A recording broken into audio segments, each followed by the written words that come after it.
Hello everybody, Amyte here and welcome back to another episode of the Aldemod 8 series. We are on our way to building that Aldemod star, I assure you, but I am in my creative testing world because of what killed me last episode. I made a Berserker's Fury 7 enchanted chestplate thinking that it was working the same way as I always thought it was back in the day from like a year ago, and when I hit an Enderman and it hit me back, I immediately died. So curiosity got the best of me and I decided to dig into Apotheosis, and I have discovered something really ridiculous.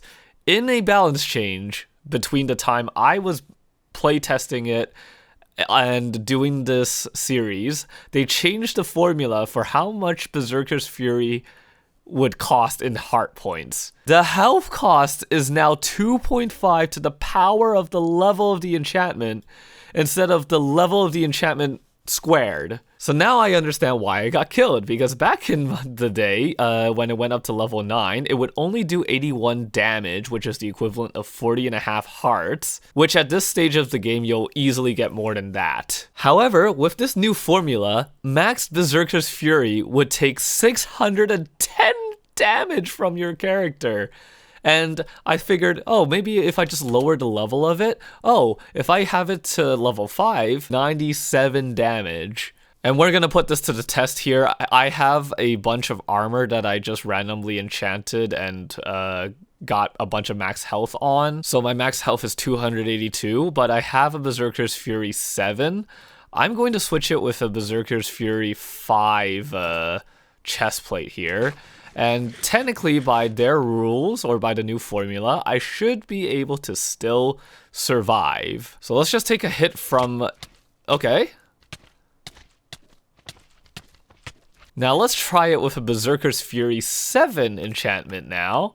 And let's see what it will do. And I do have it set to hard because that's the difficulty I'm playing in my Let's Play. So if I get hit by this...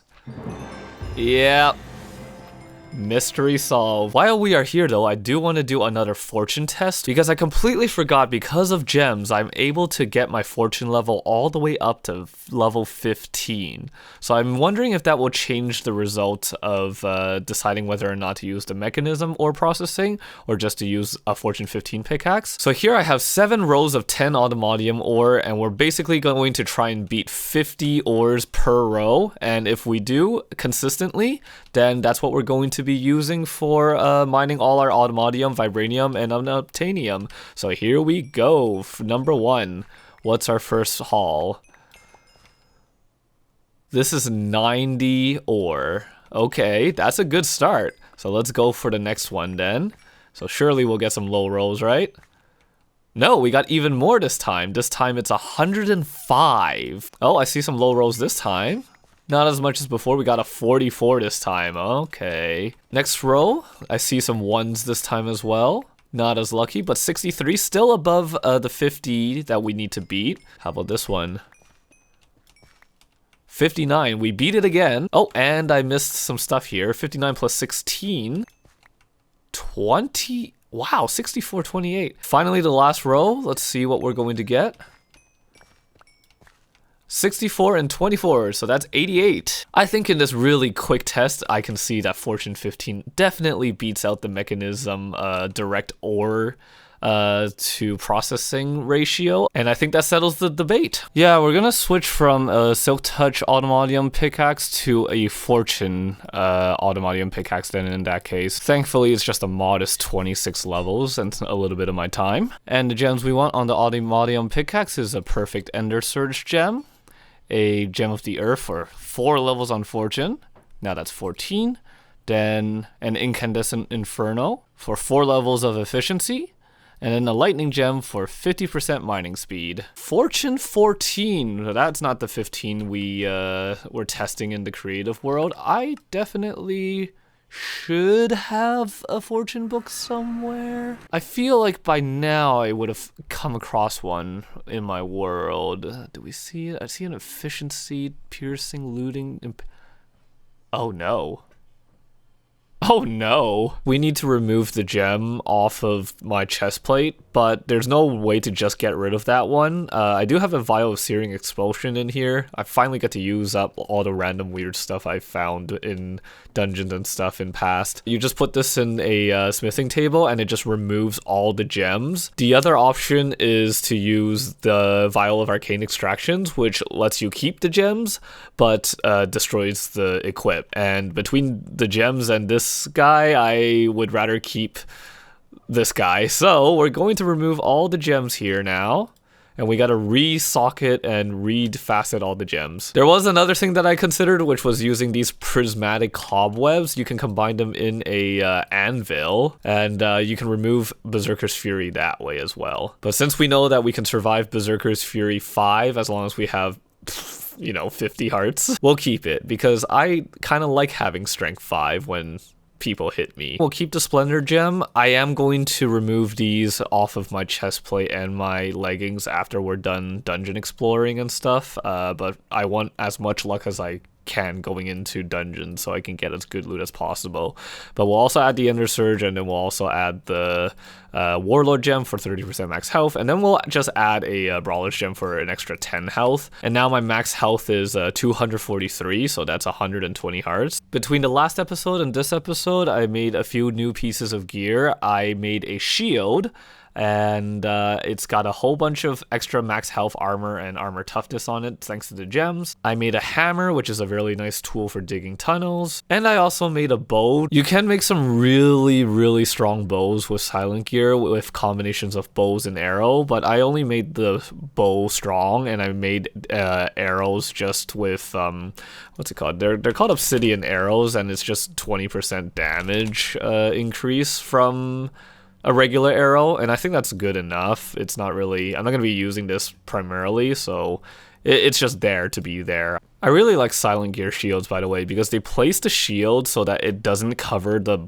bottom left of your screen. It's all the way just tucked into the border of the screen, so it's a really nice change compared to a vanilla shield. Next, to handle the Berserker's Fury problem a little bit better, I think it's time to collect hearts for my heart amulet. An additional 40 hearts is a good safe zone for Berserker's Fury proccing everywhere, and potentially if I'm not on max health and it kills me that way, that would be very tragic, right? So how do we make these things? We need all that, and then to make the next tier is of the same, and then of that, and then of that. Okay, the max you can stack is 10 of each for a total of 40, like I was saying. So that means I need 40 of these, 30 of these, 20 of these, and 10 of these. So how many hearts do I even have? I have, ooh, okay. This will be a great way to test my tools too. Let's pick like here, roughly. Yeah, well, not the best place. I fucked it up already. Here is 12 withers. We're gonna stand right here. And, oh, yeah, I forgot. The enchantment makes me move faster holding shield. So we'll block it. Great. And then I can't tell. Okay, too much is going on. Forget it. Just go back to spamming the dagger. Oh my gosh, it's Calamity. Ah, I can't see shit. They're dying so fast though. Where's the missing withers? Oh, there you are. Quick, kill him. Hello, over here. Or my armor can just kill the Ender Dragon itself. Yo, wait, hold on a second. Yeah. Even my armor is so good. I just won a fight by doing absolutely nothing. See, this is what I'm talking about. This is the payout. And like I was saying, yeah, you could make a mecha suit, you can make other stuff, and it will be probably even better, but there's something about making your own stuff, and it feels good, you know? Alright, let's make these. So, it is 40 of these red heart canisters. So let's start with the apples. Let's make one extra one to eat. Of course, to add that to my collection of food eaten. Oh. Strength, resistance, haste. Oh, not bad. If I shift click, I'll get Oh, okay, I get them in sets of 10. Next are the yellows, and we're gonna make 30 of these. Or I'll just run out of enchanted golden apples. Hold on 1 second. 1, 2, 3, 4. And that makes 30. Now we make 20 of these. Finally, 10 blocks of netherite. So cheap now for us. A full set of heart canisters. How did I make even more? What? Oh, never mind. It just didn't update. That scared the crap out of me. Open this up. 10 reds, 10 yellows, 10 greens, 10 blues. And finally, we're going to smack this right in. There's a slot for it. Hold on. The heart amulet slot. Ooh. What is our max health right now? 405. Oh boy. Technically, if I really wanted to, I could survive a Berserker's Fury level 6, because that's like 244, 2.5 to the power of 6. But is it worth it to go from strength 5 to strength 6? I don't think so. We are back at the first base to do a little bit of magic. I know it's been a while, but I am slowly getting back into it. There is a couple of things that I had to stop by to pick up, and that is some new runes. In general, I do know the more runes I unlock, the bigger my mana pool is, but I'm not really trying to collect everything right now. But I do have some glyphs that I find important, such as the glyph of heal. So we're going to learn how to heal. Naming, I just thought this was going to be cool. Rotate and randomize. All of the ones other than heal were basically for the mana pool. I'm also slowly learning again how to make items and stuff like that, like these source links and the imbuement chambers. I remember how to, like, it's slowly coming back to me. I'm looking to upgrade my spellbook to the next tier as well, and I need a Wilden Tribute to do that, which means I need to do some sort of summon. And that also means I have to look into doing rituals. So we need to create a ritual blazer. That is no problem. Let's head over here, I'll say. I don't really know if this will work, but I think if awaiting activation, okay. Place your brazier in the world and use a tablet on it. The brazier will ignite and is awaiting activation. In this state, you may throw in any additional items as a way to augment the ritual. You may toss the item on top of the brazier. To activate it, interact with the brazier with an empty hand. Once activated, your ritual can no longer be augmented and it will consume permanently. Okay. Unfortunately, I don't think I've encountered too many wilding creatures. Yeah, I only have a horn and a spike. Do I have any wings? No, unfortunately not. These stalkers drop the wings, but why did I have some to begin with? These hunters are different. And what about these spikes? Huh. Wait, whatever happened to the stalker then? There used to be an Ars Nouveau mod where it was like a white wolf, anthro-ish type of thing, and it would attack you and fly towards you. Oh, did they get rid of that?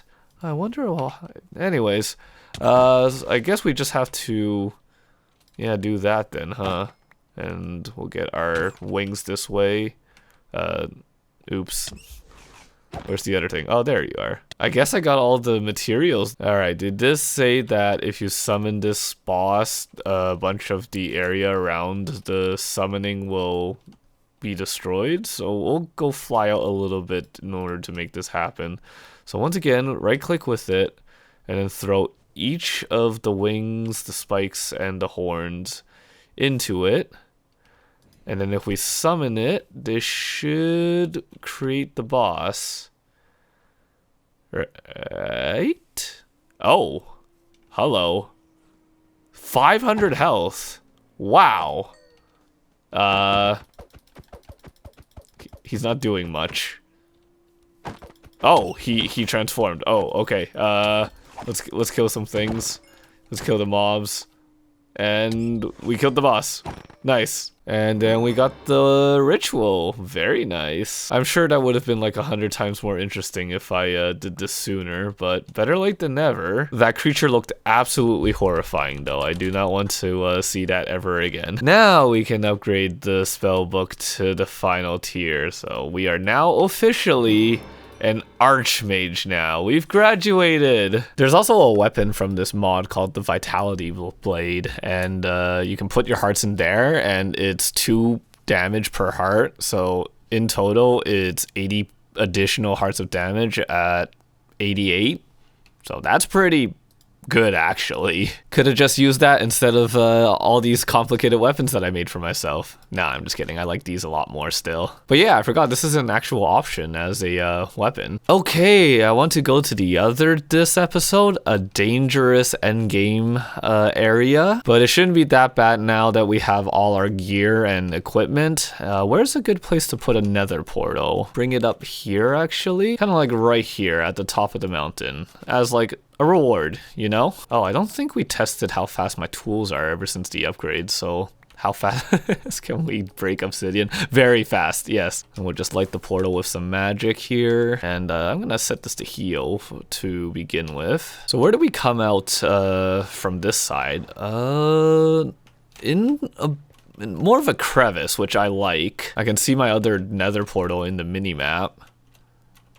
Oh, it's right down there. Okay. This is a good spot. I'm not going to do anything fancy, but to get to the other, we just have to use one of these teleport pads in the nether. And we just have to right click with an empty hand and we'll get there. It's probably taking its time to load. Yeah, because it's a completely different dimension. I wonder where we're going to spawn though. Let's see. Oh, we spawned in a random spot. Okay, first thing I'm going to do is I'm going to make a waypoint here, and I'm just going to guess we fly up, see if we can dig ourselves out of this spot first. Okay, here we go. We dug ourselves into a cave. So yeah, this place is just full of, you know, a lot of badness, but this is also where we can get a crap ton of good loot. And these glowberries are actually really good food items because you can eat them really fast and they're everywhere here. I'm just gonna pick a few of these off so that I have some quick food. I don't think it will be necessary because we're so strong. It does look like we're still underground though, so I'm gonna keep digging up. I'm gonna hope to surface up into an area where we can just sort of see everything. Yeah, there we go. There's a couple points of interests that we want to look for. I'm gonna use the structure compass to find the place. We're gonna be looking for Automatium Ancient Pyramids, but there's also another one. The Automatium Dungeon. 471 blocks away though. That's actually really crazy. It's literally right here. Oh my god. That's actually so lucky. You usually don't find these things that quick. So we hit a pretty good jackpot here. So there's a ton of stuff in this place. And I'm going to prepare a little bit here. We're going to turn off the pickup upgrade from this netherite backpack. And I'm also going to put the magnet upgrade here. So everything we find is just going to go straight into there. We're going to cheese this by going to the top first though. Like I said, these places are really crazy because there's spawners galore everywhere. We don't give a crap about them. We're just going to destroy them. But at the top of these pillars, there are 2 netherite blocks. Absolutely want those. Technically doesn't matter because our netherite farm is just so good. But it's just, I just want to show it too. And then at the top of the pillars too, there's 4 diamond blocks each. There are spawners just littered basically everywhere around here. It is very, very dangerous, as I was saying, if you come unprepared. What I am interested though is what's under this place. And if you go straight down from here, what you'll see is, well, after we get through all of these spawners, you'll actually see a hidden passageway that goes all the way down, and of course more hidden spawners here and there, of course. And then we get to the bottom, and this is where all the good stuff is. It's also very dangerous, as I was saying, but we're going to just blaze through all of this. These are all evoker spawners and pillager spawners. Also though, this place is a giant maze, so we're going to put another waypoint and just mark the entrance in case we ever need a reference point. But from here, there's going to be tons of chests that I'm looking for. My backpack is picking up everything, and I actually don't want any of this stuff at the time being. We might have to find an opportunity to take a quick break and organize it. But yeah, everywhere you go, there's just spawners littered everywhere, and it's rough. Oh, I see some chests. Okay, we're going the right way. But now that we've seen our first set of chests, what I'm gonna do is use this enchanted scroll of luck I picked up a long time ago to increase my luck stat. I don't know how much I'll get. We're going to quickly check here. We're up to 39. And what I'm hoping to do is just find as much good stuff as possible within that time of the scroll. So let's go in and see what's here. Oh, they're not what I'm looking for. So we'll go here. Perfect. So there's automatium in here, and everything else I'm gonna ignore. We're gonna look in here. Tons of stuff. This is all nice, but I can farm them. We're looking for the 3 big ores: the automatium, vibranium, which is right here, perfect, and potentially unobtainium, but at the moment I don't see any of that. But we gotta go run, we gotta go find more chests. Oh, found some, quick. More automatium, excellent. Disregard everything, click here. More vibranium, excellent. We should remain pretty healthy as long as we keep moving. And then there's a particular part of this dungeon I'm looking for too, that has a lot of loot. Oh, but more chests. Oh, get out of my way. Oh, okay, very nice. Nothing here, unfortunate. All of these pathways and corridors just sort of like go into each other, so you can kind of dig around and just find yourself in other parts of the dungeon. Like, you can just sort of just dig yourself into different areas, honestly. We're filling up already, and oh my gosh. Okay, I'm gonna hopefully and quickly take care of this inventory problem here. We're just gonna dump all the spawners. We don't really need them. More importantly, what's inside this thing? Oh, it's just a whole bunch of crap, unfortunately. I seem to be missing one of my Paxos. Where did it go? Hello? I was rewatching the footage and it disappeared when I was dumping the emeralds out. So, oh, thank God. I actually got scared. I would have been so depressed if I genuinely lost my tools there. Okay, but time's a-wasting. There's treasure to find. Actually, I thought about it. Wouldn't my katana be better? Because then I won't be picking up all that garbage from the mobs. Why didn't I just do that in the first place? Strangely enough, I haven't seen any unobtainium yet, which is kind of strange. I thought you were able to find some, but maybe they're in other parts of the dungeon. We're looking for a room here called the library. It's just randomly placed around here, so we just kind of have to get lucky into stumbling into it. This isn't good. I think my luck stat just ran out. That's a shame. I thought I was gonna be able to find what's called the library, and in there are a bunch of chests, but we did find a decent amount. I just thought we were gonna get unobtainium, but I guess I was wrong. Out of spite though, I still want to find it. I'm gonna be perfectly honest, I have never struggled this hard to find the library before. Last few times when I played a version of all the mods and I got to this part, I normally find it pretty quickly. But this time around, I've been at it for like, I think 30 minutes now, and I still cannot find it. Yeah, I've been at this dungeon for over an hour now, and I'm still finding new corridors, but no library. Oh, I found it! I recognize this! Oh, yes. We are basically here. Okay, the chests here. Oh man, at this point, I don't even know if it was worth all the hype and waiting, because this was just a place where you could find a ton of chests, and normally if you find this immediately, then it's a good source of vibranium and adamantium. And apparently no unobtainium though. That's it's a little disappointing because I actually thought that you were able to do it, but I guess I was wrong and my memory was just wrong. But hey, I found it! Yippee! Oh, and of course I find the second library so soon after the first one. Okay, so I think that's it for the dungeon here. Well, let's get ourselves out of here. And how do I do this again? I just need to do a small tunnel. We're just gonna mine straight up. Is that another library? Oh my god. I swear to god. I should have just waited until I got to the first library before I popped the scroll. Oh my god, there's an adjacent one too.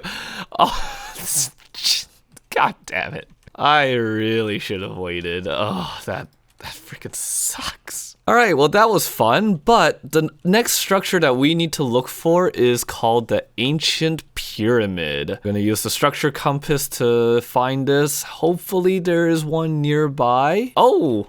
1,200 blocks away. That is not bad. Few hundred blocks away, getting closer to it now. Oh, it's right here. This is very similar to the dungeon that we were just in, except there is a unique mob that's found in here called the Piglich. Oh, a couple of them already spawned. Nice. Okay, I do want to get them. But I do need a, what's it called? I need a free mob yoinker, so I'm gonna have to let this piglin go. So these things are essentially the ultra boss of this pack. One of them at least. If I hover over them, they have just a modest 5,000. Wait, was that guy attacking them for me? Yo, let's go, piglin. No, not me. The other one. Aw. But yeah, they have 5,000 hearts of damage. That's a lot. And if I use my, you know, normal weapon, my farming weapon, my katana and my dagger, you can see, oh, okay, I'm doing a decent amount. If I do this, yeah, I'm also taking him down relatively fast, right? It's all right. Now, my axe, though, watch what happens when my axe one-shots pigliches. Yeah, yes, I need to find another one. Thankfully, there's a bunch here. We're just going to yoink one away for science, we'll say. And we're gonna kill as many pigliches as we can while we're here, because they drop hearts and also, well, adamantium armor. That's nice, but it's the hearts that we're really looking for. With these hearts, we need them for some of the items for the Automod Star, but especially for these blocks here, these alloy blocks. We require a bunch of these to create the adamantium star. So all of these around the perimeter of the star are made of these unobtainium alloy thingies. We're gonna make sure that while we're here, we're gonna kill as many of them as possible. Again though, the pyramids here also have a bunch of good loot, so we can just kind of, we'll go through the entrance, because why not? In my opinion though, these pyramids are easier than the dungeons. The mobs that spawn here are relatively weaker, I'll say. Annoyingly enough though, for some reason all the chests in here are bugged and empty, because they're all supposed to be loot chests from what I recall. The good rooms are on the upstairs though, so hopefully maybe if we just head up here, we'll see some stuff. Yeah, there we go. So look at that, a whole set of netherite blocks right here for the taking. So we're gonna yoink those, and then inside are a bunch of goodies as well. Oh, maybe not this one. That one's a bit of a dud. And pretty much that is the main tower of the pyramid. So if I fly out here, this is where we initially dug in. So it's not, again, like I was saying, it's not as big as the dungeons that we just went to, but more importantly, it's here that we can find the piglich. Alrighty, so we're back at home now. I spent a little bit more time around the pyramids killing the pigliches and collecting hearts, but afterwards I sorted out all my inventory and I want to show you the spoils from today's adventure. So in this chest here, we're going to see look at this load. Yeah, I guess unobtainium is only found in the end, so that does make sense that I can't find it in the other, because the other is a dimension from the nether. So that's a little bit of a bummer, but we have 34 piglet heart blocks, Aldemodium block compressed times 1, 9 blocks times 4, plus 6. So that's 42 Aldemodium blocks, plus 4 ingots, a bunch of armor, 4 blocks of vibranium, and 6 ingots as well. That's a good amount of stuff. I'm pretty happy. If we want, we can technically upgrade our emerald jetpack, and I kind of want to do that to celebrate the occasion, because emerald doesn't really feel, you know, that endgame-ish. I don't think it will cost us that much. Yeah, it looks fine. Put it all together, and we have our Aldemodium jetpack. Whoa, that is fast. Oh, we're just zipping by. We also completed a whole bunch of quests here, and I just want to claim them. If there's anything cool to get, then we can get it on camera. We completed this one, and we completed this one. Stack upgrade tier 4. Whoa. Yeah, let's put that in my main backpack right away. So we got a really beefed up backpack now. I think the last thing we'll do this episode is we're going to redo the gems on my chest plate and pants. Luck is nice, but I don't really know if it made that big of a difference for those chests in the other, because I thought there was going to be unobtainium there, which no, there wasn't. Don't get me wrong, the vibranium is nice, but we'll probably need a lot more than what the luck stat is going to give to me. So we're just going to go ahead and redo our gems. I'm just going to empty all of it out here. I thought about what gem to replace the Berserker's Fury gem, and I think, you know what, personally, for fun, let's just add another 30% health onto my character. Almost 250 hearts. I'm pretty happy with that. It's making me wonder though, do I just have to stack like 4 of these things to reach the 600 to make the Berserker's Fury 7 work out? Because I don't want that. I think this is pretty good. The names of all of these items are all over the place. This is just sort of the effect of what happens when you roll mythic stuff on your equips, or just rolling affixes with apotheosis in general. But there is an item called the Vial of a Naming. It's really cheap to make, and you just have to use them, I believe, in the smithing table, and it just removes the entire prefix and suffix, so that we can actually have a cleaner, smaller name. So I'm gonna do that for all my tools. So now that's just greed. That's just an Aldemodium pickaxe. We kind of need a name for the hammer. I'm sure we'll come up with something, but it's just nice that the names aren't going to be covering up everything. Not that you can even see them, because the list is so long that it just goes off the screen. Our final stats is 112 armor, 106.96 armor toughness, 96 damage while holding the katana, 216 crit damage, 40% life steal, 499 health as said before, and a whole bunch of other random stats. I don't really care about that, but holy crap, we are absolutely juiced. And I don't think there's anything else we could really have to worry about in this mod pack. I will be live streaming on Twitch playing this mod pack, maybe just cleaning up the world, decorating it, making it look a little bit more pretty. So if you want to stop by and say hi, feel free to do so. But other than that, I'm going to say thank you very much for watching, and I'll see you all next time, alright? Take care. Bye bye.